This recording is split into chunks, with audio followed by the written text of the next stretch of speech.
Welcome back to humanities. I am Purva and आज की video में we will be discussing how to frame answers for your class 12 political science board exam. तो paper presentation tips, but in particular हम सबको ये तो पता होता है कि इस हेडिंग के अंडर ये लिखना है, लेकिन उसको लिखना कैसे है, कितने पॉइंट्स लिखने हैं, क्या 2 मार्कर या 4 मार्कर में भी इंट्रोडक्शन और कंक्लूजन लिखना है, फ्लो चार्ट्स कौन से मार्कर में बनाने हैं, ये सारी कंफ्यूजन आज इस वीडियो में हम सॉल्व कर लेंगे and we will be learning the perfect way to frame our answers as per the questions requirement. तो चलिए शुरू करते हैं। तो सबसे पहली चीज जो हमें समझनी है वो ये है कि हमारे क्वेश्चन के मार्क्स के अकॉर्डिंग प्रायोरिटीज चेंज होगी। एक है 2 मार्क्स का क्वेश्चन, राइट, फिर है 4 मार्कर और फिर है 6 मार्कर, राइट। सो 2 मार्क्स के क्वेश्चन पे हमें कैसे जवाब देना है, क्वेश्चन ने जो पूछा है टू द पॉइंट आंसर करना है, टू द पॉइंट। अभी हम सारे एग्जांपल्स देखेंगे, डोंट वरी, जितना पूछा है उतना बताना है। क्लियर, 2 पॉइंट्स क्लियर लिखे होने चाहिए, 1 और 2 करके। हमेशा जब भी आप पॉइंट में आंसर कर रहे हैं ऐसे ऐसे ना कीजिए। इट वुड बी बेटर अगर आप नंबरिंग कर देंगे, उससे क्या होगा, एग्जामिनर को खुद नंबरिंग करने की जरूरत नहीं है। अच्छा, फर्स्ट पॉइंट ये, सेकंड पॉइंट ये, इजी हो जाता है फॉर देम। सो 1 और 2 करके आप अपना आंसर लिखेंगे। 2 points are enough, but additional थोड़ा सा एंड में इसको सम अप करते हुए या क्वेश्चन को आंसर करते हुए, देयरफॉर ऐसे ऐसे आप ऐसे सम अप कर सकते हैं। So this will be your 2 marker. Word limit हमें कम रखनी है ताकि पेपर अगर लेंदी हो, ताकि हम टाइम लिमिट में अपना क्वेश्चन पेपर सॉल्व कर पाए। 4 मार्कर की बात करें तो अगर ऐसा 4 मार्कर पूछा है जहां पे बिल्कुल फ्लो चार्ट बन सकता है इजीली, फ्लो चार्ट बनाने में यार 30 सेकंड से ज्यादा, 1 मिनट से ज्यादा तो बिल्कुल भी नहीं लगता, बिकॉज वी ऑलरेडी नो कि क्वेश्चन ने अगर पूछा है कॉन्सिक्वेंसेज ऑफ इमरजेंसी, तो क्या कॉन्सिक्वेंसेज थे उसको एक बार ऐसे लिख के, कॉन्सिक्वेंसेज ऑफ इमरजेंसी हेडिंग डाल के एक बार फटाफट से फ्लो चार्ट के फॉर्म में बता देंगे, तो क्या होगा, हमारा भी सम अप हो जाएगा कि हमें पॉइंटर्स में क्या लिखना है और फिर एग्जामिनर को भी ओवरव्यू मिल जाएगा। 4 मार्कर में अगर इजीली फ्लो चार्ट बन पा रहा है, बना सकते हो, कोई भी दिक्कत की बात नहीं है, राइट। और फिर इन्हीं पॉइंट्स को एक्सप्लेन करना है। हमेशा 4 मार्कर और 6 मार्कर में सब पॉइंट्स बना के आप लिखेंगे। सब पॉइंट्स लिखा, फिर उसको डिस्क्राइब किया अंडर 1 to 2 पॉइंट्स, फिर सेकंड सब पॉइंट लिखा, उसको एक पैराग्राफ में डिस्क्राइब किया। ऐसे करके मिनिमम आपके 4 पॉइंट्स होंगे, क्योंकि 4 मार्क्स का तो क्वेश्चन ही है। क्वेश्चन के साथ में आपको मार्किंग दी जाती है कि क्वेश्चन को ना 3 से 4 हाफ्स में डिवाइड किया जाता है। अगर वहां पे एंड लगा हुआ है या 2 से 3 क्वेश्चन मार्क है या फुल स्टॉप स्टेटमेंट है, फिर दूसरी स्टेटमेंट है, तो उसको वहां पे दिया जाता है कि फर्स्ट पार्ट का 1 मार्क मिलेगा, सेकंड पार्ट का 2 मार्क मिलेगा और थर्ड पार्ट का 1 मार्क मिलेगा। तो आपको देखना है आप कोई भी क्वेश्चन जो है उसको स्किप नहीं कर रहे हैं। एक ही क्वेश्चन में काफी सारे पार्ट्स दिए जाते हैं और उसको पॉइंट वाइज आप एक्सप्लेन कर रहे हैं। क्लियर है, राइट। सो इसको भी हल्का सा आप सम अप करके कंक्लूजन लिख सकते हैं जो क्वेश्चन में पूछा है। Therefore these were the consequences of the emergency which took place in 1975 under the rule of Indira Gandhi, ऐसे करके। क्लियर है, फाइन। चलिए अब यहां पे हम चलते हैं 6 मार्कर पे।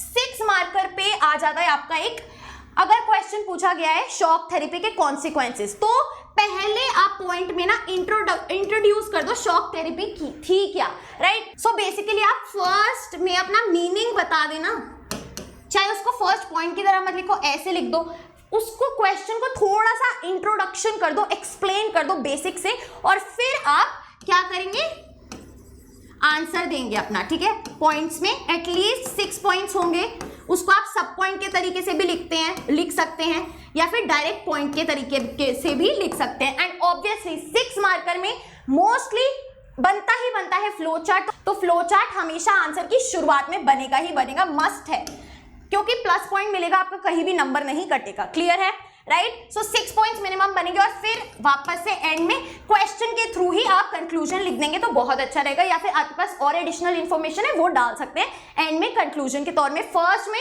मीनिंग बताना जरूरी है। क्लियर है, चलिए। सो ये मैंने आपको एक बार ऊपर से पूरा फॉर्मेट बता दिया है। 4th में अगर बन रहे हैं फ्लो चार्ट इजीली बना सकते हो, 6th में मस्ट है, बनेंगे ही बनेंगे, राइट। अगर नहीं बन रहा है कोई दिक्कत की बात नहीं है, एक्सप्लेन अच्छे से करना है। मेन फैक्टर हमारा क्या रहता है आंसर राइटिंग में, कीवर्ड्स। एग्जामिनर को ना सीबीएसई आंसर की में क्या प्रोवाइड करता है, वैल्यू पॉइंट्स, कीवर्ड्स की आंसर में ये सब लिखा होना चाहिए। तो अगर आपके पास क्वेश्चन आता है ग्लोबलाइजेशन पे, ठीक है, तो बेसिक चीजें, मीनिंग, पहले तो देखिए क्वेश्चन पूछ क्या रहा है, राइट। अगर वो कॉन्सिक्वेंसेस पूछ रहा है तो कॉन्सिक्वेंसेस कितने हैं? 3 है, cultural, economic and political. Clear है? सो आप ऐसे इसको डिवाइड करेंगे। फाइन। तो इनके अंडर भी मेन कीवर्ड्स क्या है? कल्चरल में क्या है? हेट्रोजेनाइजेशन और होमोजेनाइजेशन, ऐसी की टर्म्स। इकोनॉमिक ग्लोबलाइजेशन में क्या है? मार्केट को कैसे वो इन्फ्लुएंस करे। पॉलिटिकल में स्टेट कैपेसिटी। तो ये की टर्म्स हैं जो आपने बुक से निकाली हैं, बुक से पढ़ी हैं, ये अगर इंक्लूडेड होंगी तो बेस्ट रहेगा, राइट। आसियान की बात करें तो ऑब्जेक्टिव, आसियान वे, मेंबर स्टेट्स कौन सी डिक्लेरेशन से हुआ, राइट। ये सारा कीवर्ड्स है जो कोर, हम कहेंगे कोर डेटा है, राइट भैया, जो मेन बातें हैं, है ना।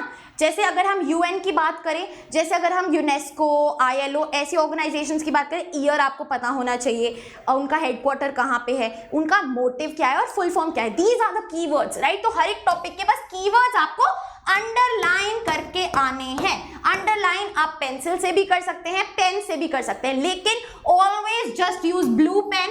ये मत करना ब्लू पेन और ब्लैक पेन से अंडरलाइन कर रहे हैं, नो। ब्लू पेन यूज करिए और अंडरलाइनिंग के लिए पेंसिल यूज करिए, वो भी सही रहेगा। फाइन, क्लियर है, परफेक्ट। अब हम एनालाइज करते हैं टॉपर्स की आंसर शीट्स को, कैसे उन्होंने ये सारा फॉर्मूला अप्लाई किया है और उनके लिए काम किया है और आपके लिए भी करेगा। चलिए, तो सबसे पहले ये आंसर शीट ध्यान से देखिए। इसमें हमें क्या देखना है शुरुआत से, कि सेक्शन, कौन से सेक्शन से आप शुरुआत कर रहे हैं, पहले ऊपर मेंशन करेंगे। जब भी आप सेक्शन चेंज हो रहा है, कंप्लीट हो रहा है, section A B C D E, जिससे भी आप शुरुआत करें पहले मेंशन कीजिए। फाइन, ठीक है। अब यहाँ पे मार्जिन के इस साइड हमेशा आपको क्या लिखना है? आंसर और जो क्वेश्चन है, आंसर 27, ठीक है। फाइन, क्लियरली लिखा होना चाहिए, राइट। फिर यहाँ पे पहले क्या बोल दिया? India stand on environmental issues in the international area is as follows. Clear है? अब यहाँ पे सिंपल पॉइंट्स दिए हैं, राइट। अब पॉइंट्स के बाद हमेशा लाइन लीव करनी है। अगर आप स्पेस नहीं छोड़ेंगे पॉइंट के बाद, आपका आंसर ऐसा लगेगा बहुत कम लिखा है, बहुत छोटा लिखा है, बहुत हौच पौच लिखा है। हर एक आंसर के बाद लाइन लीव करेंगे, ठीक है। और हर एक पॉइंट में देखो, ये ऐसा क्वेश्चन है, इस पे सब पॉइंट नहीं बन सकते, तो आपको एक्सप्लेन ही करना है। तो यहाँ पे क्या डाल दिया? कीवर्ड डाल दिया, common but differentiated responsibilities, global north, global south, कि आपने पढ़ा है चैप्टर, राइट। क्लियर है? और क्या है कि priority for developing countries, right, green house gas emissions, these are your keywords. Fine, आगे चलते हैं। तो यहाँ पे डायरेक्ट आप देख रहे हैं 6 मार्कर में एटलीस्ट 7 पॉइंट्स लिखे हैं, राइट, सेफ साइड चलने के लिए। क्लियर है? सो 6 पॉइंट्स मिनिमम है और फिर एंड में conclusion. This will be your answer number 6, मतलब 6 मार्कर के लिए आपका आंसर ऐसा होगा। क्लियर? फिर जैसे क्या हो रहा है, आंसर खत्म हो रहा है, एक लाइन बनाई गई है, लाइन ड्रॉ कर रहे हैं, ये हम एंड में करेंगे। ये काम स्केल से हम एंड में करेंगे, जब हमारा पूरा पेपर कंप्लीट हो गया और हमारे पास टाइम है, तब जाके आप हर एक आंसर के बाद लाइन ड्रॉ करेंगे। उससे पहले मत करना, टाइम वेस्ट होगा। क्लियर है? ये सब पॉइंट्स वाली बात जो मैं कह रही थी, नेक्स्ट आंसर में दिख गया है, killings, atrocities and immense suffering. क्या पूछा है? Consequences of partition, atrocities against women. तो इसको पहले अगर आप फ्लो चार्ट में यहां बना देते, इंस्टेड ऑफ दिस लाइन आप फ्लो चार्ट में बना देते कॉन्सिक्वेंसेज ऑफ पार्टीशन करके, तो और अच्छा इन्फ्लुएंस होता, राइट। सो यहाँ पे 6 पॉइंट्स गिवन है, राइट, परफेक्ट। ऐसे आपके 6 मार्कर्स होने चाहिए। अब बात करते हैं मैप क्वेश्चन की। मैंने आपको मैप वाली वीडियो में 1 शॉट मैप क्वेश्चंस कराए हुए हैं, यहाँ पे जाके देख लीजिए। उसमें मैंने आपको बताया कि हमेशा आपको ये टेबल बनानी है जो आपके क्वेश्चन पेपर में दी गई होगी। टेबल बनानी पड़ेगी, क्वेश्चन पेपर में ये टेबल दी गई है। फिर मैंने आपको करना सिखाया कैसे उसमें मैच करना है सब कुछ। हमेशा टेबल बना के ही मैप आंसर आप लिखेंगे। ये सेक्शन चेंज हुआ तो सेक्शन डी भी यहाँ पे लिखा गया है। चलिए आगे चलते हैं। 4 मार्कर के लिए आप देखिए, यहाँ पे ग्लोबलाइजेशन का मतलब बताया पहले, फ्लोज, राइट। फिर क्या बोला है? Arguments that advocate of economic globalisation, यानी कि इकोनॉमिक ग्लोबलाइजेशन के हित में क्या फैक्टर्स हैं। 1 2 3 पॉइंट्स यहाँ पे है, 4th पॉइंट यहाँ है और फिर कंक्लूजन है। दिस इज योर 4 मार्कर का आंसर। क्लियर है? इतना लिख के आना है, बीच में स्पेस छोड़नी है और कीवर्ड्स को अंडरलाइन करना है। 2 मार्क्स के लिए देख सकते हैं 3 पॉइंट्स लिखे हैं सेफ साइड चलने के लिए। बिल्कुल, कई बार क्या होता है हम शुरुआत से हम सेक्शन ए से शुरू करते हैं, एमसीक्यूज करते हैं, 2 मार्क्स पे आते हैं तो बहुत जोश होता है, भर भर के लिखेंगे। सो आप पे डिपेंड करता है आपकी क्या स्ट्रैटेजी है। जैसे प्री बोर्ड्स में करते आए हो वैसे ही करना, लास्ट मिनट में कोई चेंज मत करना पेपर पैटर्न में, राइट। तो 2 मार्क्स में बिल्कुल थर्ड पॉइंट बहुत छोटा सा है और 2 मेजर पॉइंट्स हैं। क्लियर है? जो पूछा गया है टू द पॉइंट आंसर करना है, वो वहीं से उठा के, क्वेश्चन से उठा के, Soviet union disintegrated because of the following reasons, और 2 से 3 रीजन आपने बता दिए। That is it for your 2 marker. आगे चलते हैं सेक्शन ए। सेक्शन ए, यहां पे आप देखिए एमसीक्यूज कैसे लिखे गए हैं। आंसर नंबर 4, जो ऑप्शन है करेक्ट पहले उसको यहां लिखेंगे बी, वो भी इस साइड मार्जिन के, और फिर पूरा ऑप्शन लिखेंगे। ये नहीं कि सिर्फ लिख दिया आंसर बी है और फिर नेक्स्ट पे चल पड़े, अरे उसका पूरा लिख दो, आपका ही फायदा होगा, चेकिंग में आपको अच्छे मार्क्स मिलेंगे, राइट। क्लियर है? सो यहाँ पे ए और फिर पूरा जो उसका ऑप्शन का आंसर है। क्लियर है? This is your simple technique for writing your answers.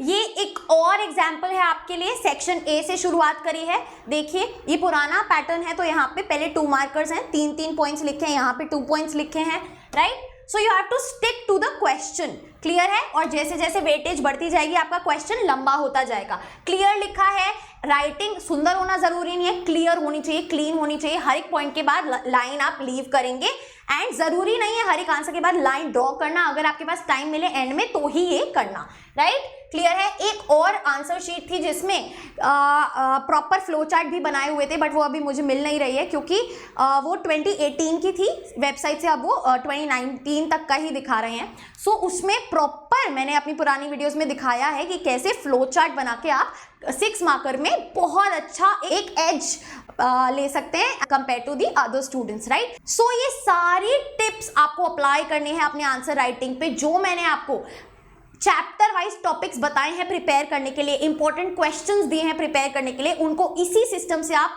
Prepare कीजिए या फिर मॉडिफाई कर लेना एग्जाम में जाके, ताकि आप अच्छे से रिप्रेजेंट कर पा रहे हैं जो भी आपने पढ़ा है। Please again I am repeating, जो मैंने आपको टॉपिक्स और मोस्ट इंपॉर्टेंट क्वेश्चंस दिए हैं, यहाँ पे लिंक है, जाके देख लो और उनके आंसर्स ऑलरेडी प्रिपेयर कर लो। So guys, that is it for our today's video. I hope you liked it, and if you did, please like, share and subscribe to the channel. You are at Humanities. Happy learning. I'll see you in the next video.